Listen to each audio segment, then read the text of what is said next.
Si Halina Perez ay isang Filipina aktres noong dekada 90. Siya ay ipinanganak noong December 9, 1971 sa Tondo, Maynila. Sa kanyang maikling karera sa showbiz, naging bahagi siya ng ilang pelikula at TV shows tulad ng Kahit Demonyo Ka Pa, Patikim ng Pinya, at Makati Avenue, Office Girls. Ngunit sa edad na 22, siya ay biglaang namatay sa isang aksidente sa sasakyan noong 2004 gabi habang papauwi siya galing sa kanyang shooting sa Cainta, Rizal.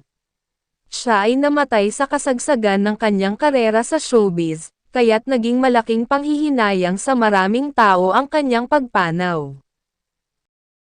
Ang aksidente na nagdulot ng pagkamatay ni Halina Perez ay nangyari noong January 4, 2004 sa Cainta, Rizal. Ayon sa mga ulat, siya ay nakasakay sa kotse kasama ang kanyang nobyong si Anthony at dalawang kaibigan nito. Habang sila ay nasa kalsada, bigla silang nabangga ng isang truck mula sa likod.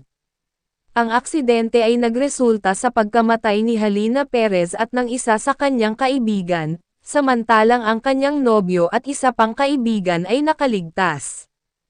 Naging malaking balita ang nangyari at nagdulot ito ng kalungkutan sa maraming tao, lalo na sa mga tagahanga ni Halina Perez. Nag-iwan rin ito ng malaking tanong sa mga nasasangkot na partido sa aksidente, dahil hanggang ngayon ay hindi pa rin napaparusahan ang may kagagawan sa nasabing aksidente.